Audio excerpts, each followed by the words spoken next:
The stars went dark over Washington, D.C. on a clear summer night in 2157. 6 massive ships, each shaped like smooth river stones, blocked the view of the moon. People poured into the streets, some afraid, others excited. This was the moment humanity had waited for. First contact with alien life. Alan Wright fixed his tie and took a deep breath. As Earth's top diplomat, the next few minutes would be the most important of his career. He stood on the roof of the United Nations building with a small team of scientists and military officers. "Remember," Alan said to the group, "we represent all of humanity today." Captain Olivia Barnes nodded. Her hand rested on her sidearm, though she had been ordered not to draw it under any circumstances. "Let's hope they're friendly," she said. A beam of light shot down from the largest ship. Within seconds, 3 tall figures appeared. They had blue-gray skin that shimmered like fish scales. Their 4 arms moved with fluid grace, and their large eyes blinked sideways. Alan stepped forward with his hands open. "On behalf of Earth, I welcome you to our world." The aliens did not respond. One raised a device and scanned the humans. They clicked and whistled to each other in what seemed like an argument. The tallest alien finally spoke, its voice coming through a translator box on its chest. "We are representatives of the Galactic Concord, an alliance of 6 advanced species. We have been observing your planet for months." Alan smiled. "We have much to share and learn from each other. We hope to." Silence. The alien cut him off. "We have seen enough. Your species hunts for sport. You wage war on each other. You destroy your own environment. You are dangerous predators." Olivia stepped forward. "With respect, we have worked hard to overcome our past. We've made mistakes, but—" The alien held up a hand. "The decision is unanimous. Earth will be quarantined for the safety of the galaxy." Over the next week, smaller ships appeared around Earth's orbit. They deployed thousands of satellites that formed a barrier around the entire solar system. The aliens called it a quarantine system, but humans called it a prison. At the final meeting, Alan made one last attempt at diplomacy. "Please reconsider. We can prove our worth if given the chance." The alien leader looked at him with what seemed like pity. "Perhaps in 1,000 years, your kind will evolve beyond your violent nature. Until then, you remain classified as dangerous, unpredictable beasts." The last alien ships departed, leaving behind warning beacons at the edge of the solar system. The beacons broadcast in 100 alien languages. "Restricted zone. Dangerous species. Do not approach." 6 months later, Captain Olivia Barnes stood on the bridge of her ship near the edge of the barrier. Scientists had determined that nothing could pass through. Not ships, not signals, not even most forms of light. Earth was truly alone. "We tracked the alien ships before they disappeared," her science officer reported. "They're part of something called the Galactic Concord. 6 species who control most of the known galaxy." Olivia stared at the shimmering barrier. "And they decided we're too dangerous to join them." "They're afraid of us," the science officer said. "Their technology is advanced, but they seem genuinely scared of humans." Olivia thought about this. Fear wasn't logical. Fear came from misunderstanding. "They don't know us," she said finally. "They saw our history but didn't stay long enough to see our potential." As her ship turned back toward Earth, Olivia made a silent promise. Humanity would not give up. They would find a way past this barrier someday. And when they did, they would prove the aliens wrong. Earth governments united as they never had before. If aliens had labeled them as beasts, then humans would show the galaxy what these beasts could accomplish. "We have the entire solar system to ourselves," President Helen Carter announced in a worldwide address. "We will use this time to build, to improve, to become better than we were. And one day we will join the stars not as beasts, but as equals." Captain Olivia Barnes listened to the speech from her ship. She knew the road ahead would be long. But looking at the determination on her crew's faces, she felt certain of one thing. The galaxy would regret underestimating humanity. 20 years passed since the aliens sealed Earth behind their barrier. Humanity did not waste this time. Scientists studied the few pieces of alien technology left behind. Engineers built better ships. The nations of Earth worked together in ways they never had before. Dr. Paul Conway pushed his glasses up and stared at his computer screen. For 5 years, he had studied the barrier that kept humanity trapped in their solar system. Most people had given up on breaking through, but Paul was stubborn. "I found something," he said to his empty lab. He tapped keys quickly, double-checking his math. "It's not perfect everywhere. The barrier has a pattern." He called his boss immediately. Within hours, the discovery was shared with world leaders. The barrier had weak points that appeared and disappeared following the complex schedule. With precise timing, a ship might squeeze through. At the same time, far from Earth, trouble was brewing in the galaxy. A species called the Vex had emerged from a distant corner of space. They attacked Concord worlds without warning or mercy. The Concord, used to peace, struggled to defend themselves. On a Tuesday morning, alarms blared at Earth's outer defense station. Lieutenant Kate Summers ran to the command center. "What's happening?" "Something hit the barrier," the radar operator said. "It's coming through." Kate looked at the screen.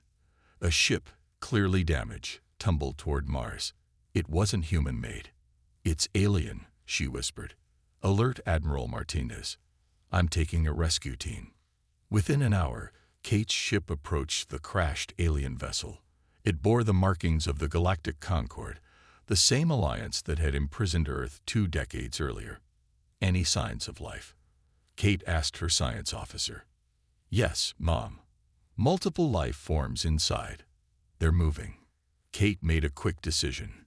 "We're going in. Standard rescue protocol." Her team cut through the damaged hull. Inside, they found 7 aliens. 6 were injured. They had the same blue-gray skin as the ones who had visited Earth years ago. When they saw the humans, they cowered in fear. The lead alien, taller than the others, raised a weapon. "Stay back, beasts." Kate held up empty hands. "We're here to help. Your ship is badly damaged. You need medical attention." The alien, who called himself Zeth-Nar, kept his weapon raised. "Why would you help us? We imprisoned your kind." "Because that's what humans do," Kate replied simply. "We help those in need." Reluctantly, Zeth-Nar lowered his weapon. The injured aliens were brought aboard Kate's ship and taken to the medical bay. Dr. Sam Foster worked quickly to treat their wounds, adapting human medicine for alien biology. Later, in the ship's meeting room, Zeth-Nar explained why they had crashed through the barrier. "We were fleeing from the Vex. They attacked our science vessel without warning." "Who are the Vex?" Kate asked. "Predators. They appeared 5 years ago, attacking outer Concord worlds. They destroy, consume, and move on. Our weapons barely slow them down." Zeth-Nar looked uncomfortable. "Our sensors indicate they are following us. They will reach your solar system soon." Kate frowned. "Why would they come here? There's nothing for them." "You are here," Zeth-Nar said, "and you are not part of the Concord. In their eyes, that makes you unclaimed territory." Kate brought this information to Admiral Frank Martinez. The Admiral gathered Earth's Defense Council immediately. "The Vex sound worse than anything we faced," one general said. "And we have no experience fighting aliens." Admiral Martinez studied the reports. "We have 2 choices. We can try to fix their ship and send them on their way, hoping the Vex ignore us. Or we can prepare for war." "There's a third option," Kate suggested. "The Concord aliens know the Vex. They have fought them before. We could work together." Martinez raised an eyebrow. "You want us to help the very people who caged us like animals?" "Yes, sir," Kate said firmly. "Because that's what makes us human, not beasts." Meanwhile, beyond the barrier, a fleet of sharp-angled black ships changed course. The Vex had detected the breach in the barrier. They smelled new prey, and they were hungry. The 7 Concord aliens stood nervously in the large conference room of Earth's defense headquarters.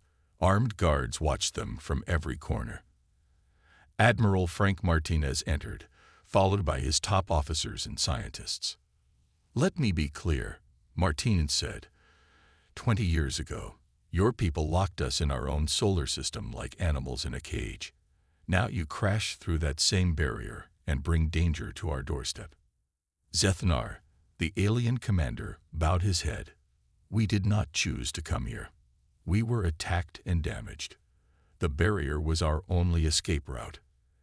And now the Vex will follow you here," Martinez said. "So I ask you this, why should we help you?" The room fell silent. Zethnar looked at his injured crew members before answering. "Because if you don't, the Vex will destroy us all." Dr. Susan Kelly stepped forward.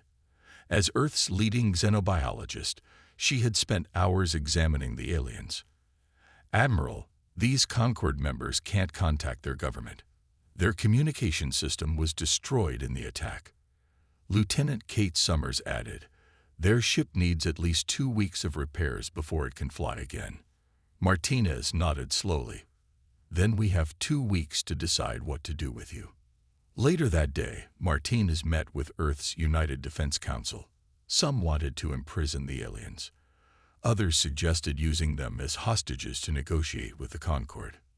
"No," Martinez said firmly. "We will not become the beasts they think we are." Instead, he proposed something radical, a temporary alliance. The Concord aliens would share their knowledge of the Vex, and humans would help repair their ship. "And if the Vex arrive before the ship is fixed?" someone asked. Martinez's face hardened. "Then we fight together." The next day, Dr. Kelly introduced herself to Zethnar. "I'll be your liaison. You'll be staying in our science wing while your ship is repaired." Zethnar seemed confused. "We are not prisoners." "No," Kelly smiled. "You're our guests. Reluctant ones, perhaps, but still guests."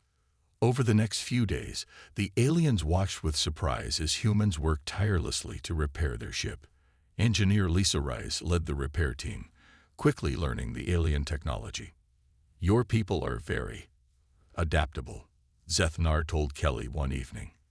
"We have to be," she replied. "You left us on our own, remember?" Meanwhile, Dr. Paul Conway worked with 2 of the aliens to understand their star maps. "The Vex have destroyed 17 Concord outposts in the last 5 years," he reported to Martinez. "Their technology is even more advanced than the Concords." "What about their weaknesses?" Martinez asked. "They're overconfident," Zethnar said. "They don't expect resistance. Most species surrender immediately." Martinez smiled grimly. "Humans don't surrender easily." 1 week into the repairs, the alarm sounded. A fleet of ships had appeared at the edge of the solar system. The barrier's weak point had allowed them through. The Vex had arrived early. In the command center, Martinez turned to Zethnar. "Your ship isn't ready. You can't escape." Zethnar looked at the radar screen showing the approaching Vex ships. Then he looked at the humans rushing to battle stations, preparing to defend their home against an enemy they had never faced. "We will not run," Zethnar said finally. "My crew and I will fight alongside you.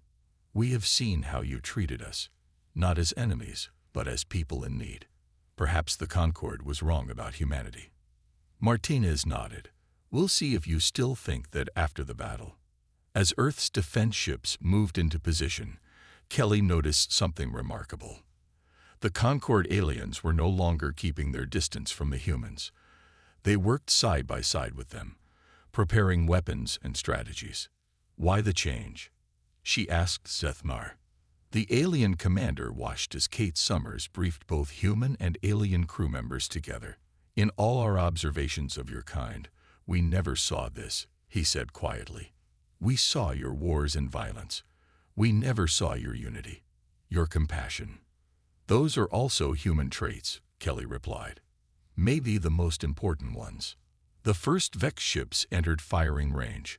The battle for Earth was about to begin. The Vex ships looked like giant black spiders with sharp, pointed legs extending from round central bodies. They moved faster than any human vessel, quickly spreading throughout the solar system.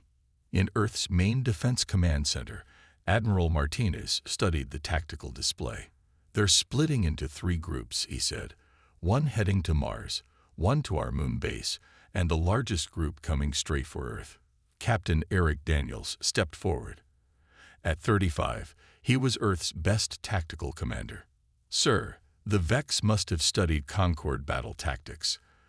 They're expecting us to form a defensive line." Zethnar nodded. "The Concord always fights defensively. It is our way." Eric smiled. "But it's not our way.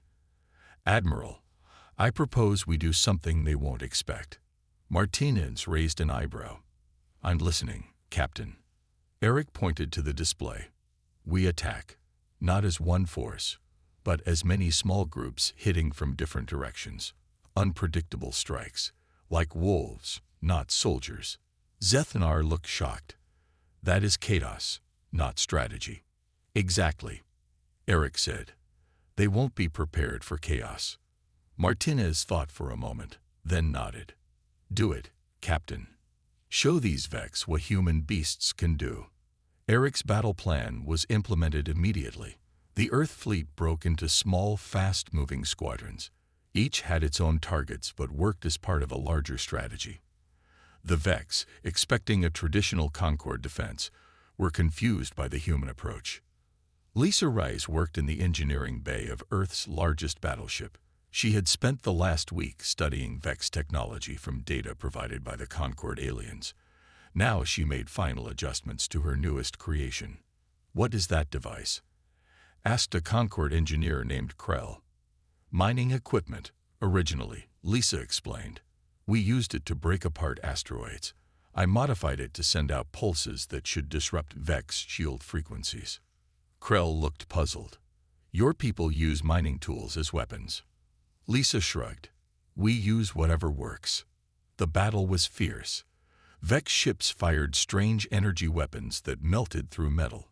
Human ships fired back with missiles, lasers, and Lisa's modified mining equipment, which worked better than expected.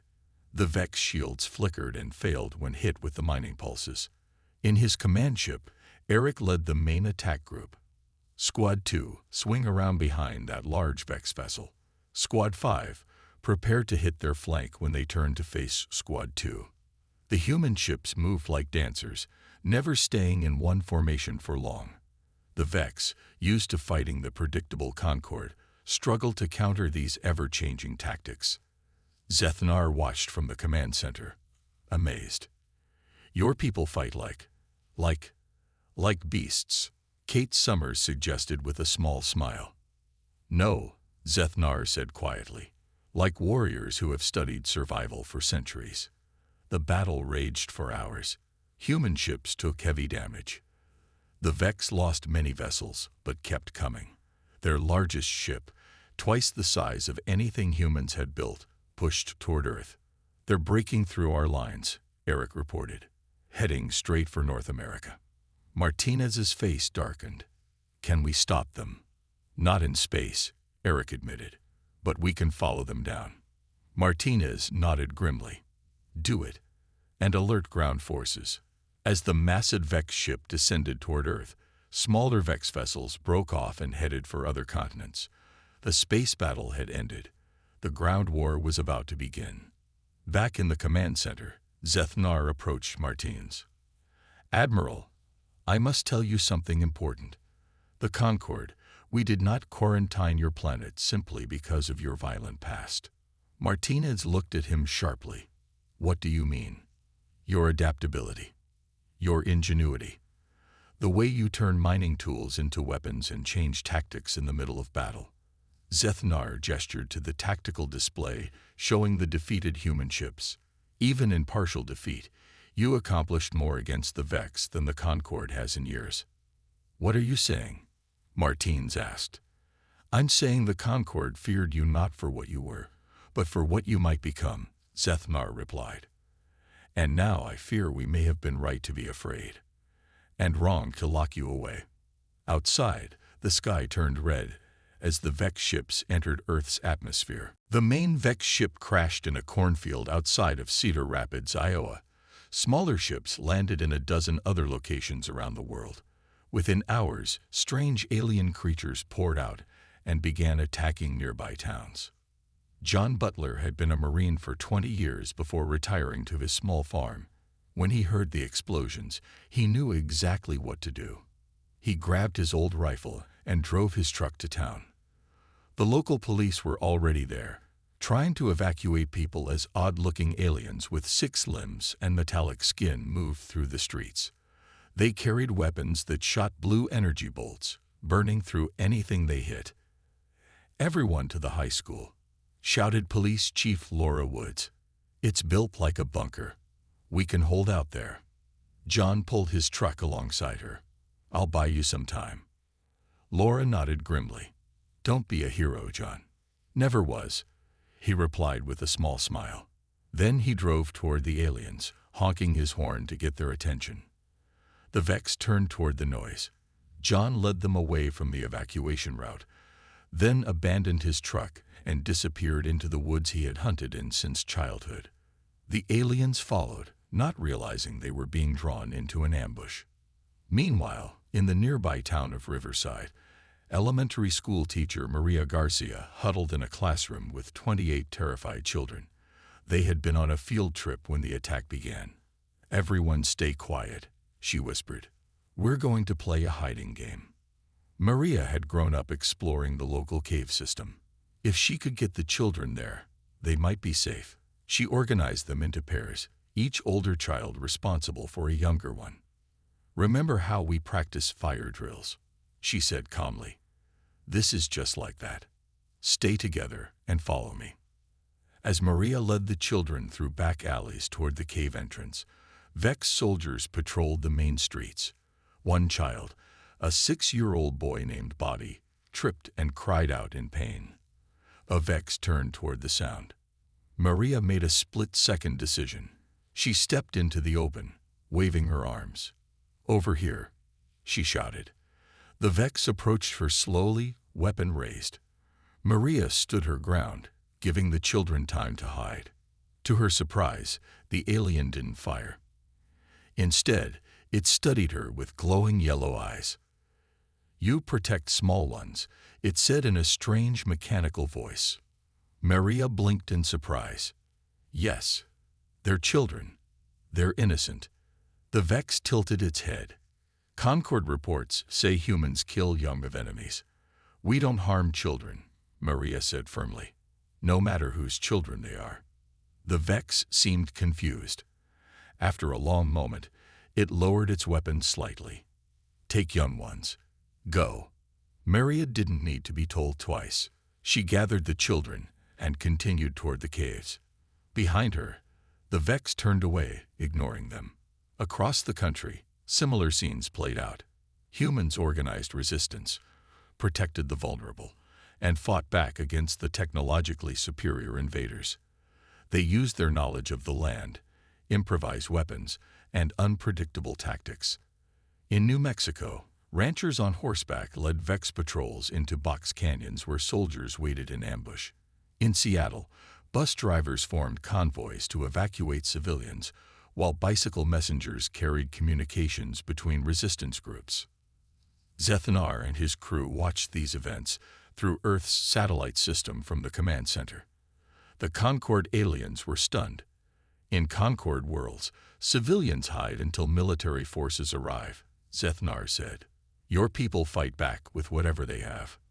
Dr. Kelly nodded. "Humans have always been resourceful in a crisis." Later that evening, John Butler was brought to a field hospital with a shoulder wound. To everyone's surprise, he wasn't alone. He carried an injured Vex soldier. "Found it trapped under a fallen tree," John explained. "Couldn't just leave it there to die." The doctors looked uncertain until John added, "It stopped shooting at me when I started helping it. I think they can learn." In the hospital bed next to John's, the injured Vex watched as humans treated its wounds with the same care they showed their own kind. Something in its understanding of these beasts began to shift. Outside, the battle continued. But seeds of change were being planted, one small act of unexpected mercy at a time. 2 weeks after the Vex landed, the tide began to turn. Humanity's ground forces, working with information from the Concord aliens, found weaknesses in Vex armor and weapons. The injured Vex soldier that John Butler had saved became an unexpected ally, showing doctors how their medical technology worked. In the underground command center, Admiral Martinez met with Zethnar and the Earth Defense Council. The Vex have lost 30% of their ground forces, Martinez reported, but they're regrouping for another major attack. Zethnar studied the tactical maps. They are behaving differently here than in Concord space. They seem confused by your tactics. Communications specialist Ben Harper looked up from his console. Sir, I've been working with Dr. Conway. We think we can break through the quarantine's communication block. Martinez raised an eyebrow. You can contact the Concord. Possibly, Ben replied. Dr. Conway found a pattern in the barrier's energy signature. We can send a narrow beam transmission during one of the weak points. What would we even say to them? Asked a council member. They locked us away and forgot about us. Zethnar stepped forward. I have a suggestion. Show them what I have seen. Show them what humans truly are. Over the next 24 hours, Ben and Dr. Conway worked to prepare their transmission equipment. They would have only a brief window to send their message through the barrier. Meanwhile, Maria Garcia and her students remained hidden in the cave system. Food was running low, but the children remained brave. Maria taught them quiet games and told stories to keep their spirits up. On the 10th day in the caves, they heard noises outside. Maria signaled for silence as footsteps approached their hiding spot. Ms. Garcia called a familiar voice. It's Captain Daniels. We've cleared this area. You can come out now. Maria carefully peered out to see Captain Eric Daniels with a squad of soldiers. Among them stood one of the blue-skinned Concord aliens. Is it safe? Maria asked. The Vex have pulled back from this region, Eric assured her. We're evacuating civilians to secured zones.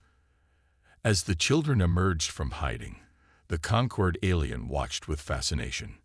These young ones survived without parents for 10 days.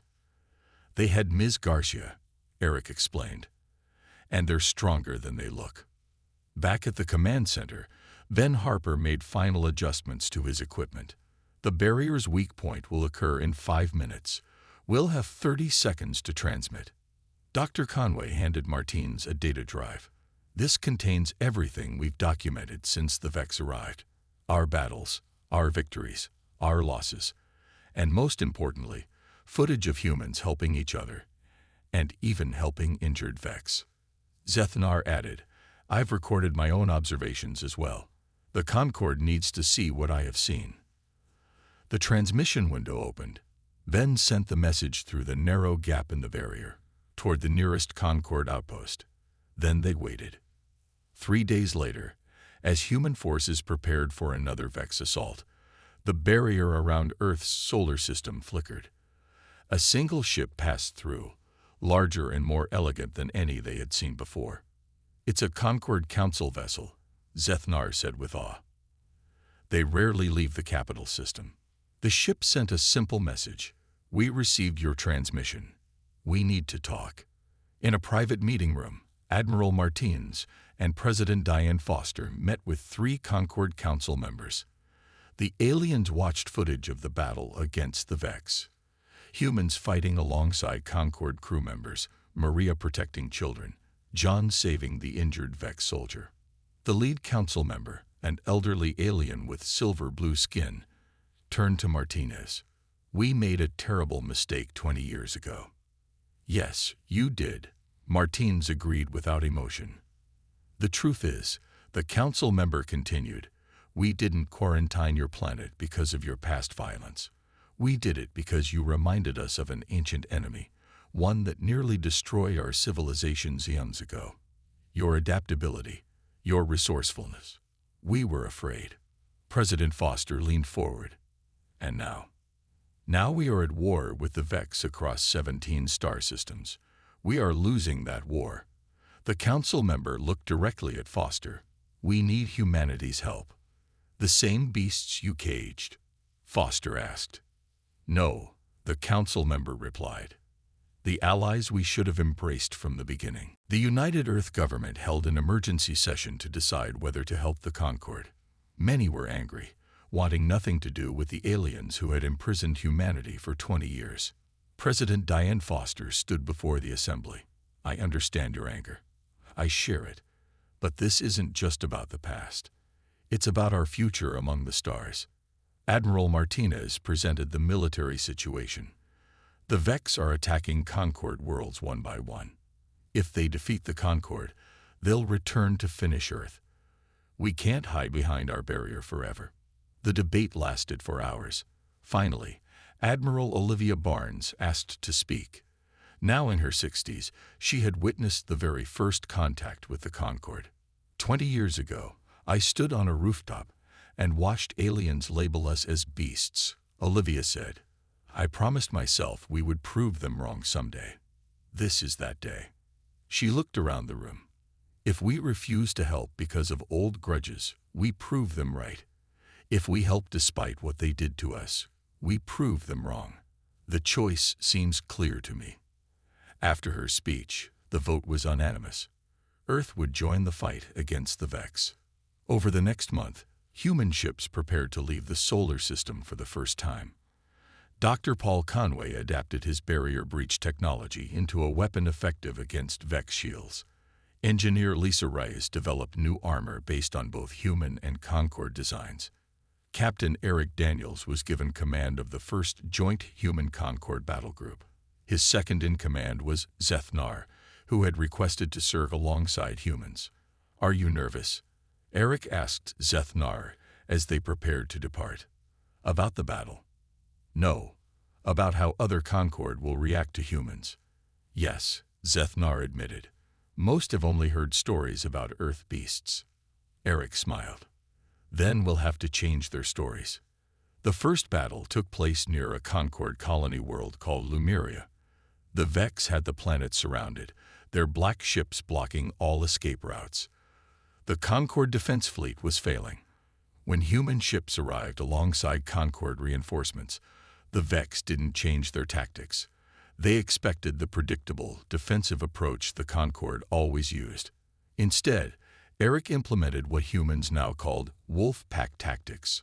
Small, fast ships attacked from multiple directions, never following the same pattern twice. The Vex couldn't predict where the next strike would come from. Dr. Conway's shield disruptors worked perfectly. Lysa's new armor protected crews from Vex weapons. Within hours, the Vex fleet retreated, something they had never done against the Concord alone. News of the victory spread quickly across Concord worlds. Humans were no longer seen as beasts, but as saviors. More joint battle groups formed, pushing the Vex back from the worlds they had conquered.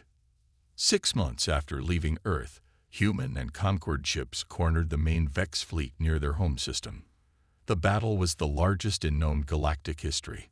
Thousands of ships fought across an entire star system. Human unpredictability combined with Concord technology turned the tide. The Vex, facing defeat for the first time, sent a message. They would withdraw to their territory and attack no more. 1 year after the Vex War ended, representatives from Earth stood in the Great Hall of the Concord Council. President Foster signed the new Galactic Accord, officially ending Earth's quarantine and giving humanity a leadership position in galactic affairs. The classification of Earth was formally changed from Dangerous Beast World to Cradle of Defenders. After the ceremony, Admiral Olivia Barnes stood with Zethnar, looking out at the stars from the Concord Capital Station. Do you remember what you called us when we first met? Olivia asked. I called you beasts, Zethnar replied quietly. The greatest mistake the Concord ever made. Not entirely a mistake, Olivia said with a smile. Sometimes you need a beast's courage and a beast's heart to protect what matters. In orbit around Earth, a new monument was established. It bore the names of all who fell defending not just humanity, but all sentient species. The inscription read, "They called us beasts. We showed them we were human." And that made all the difference.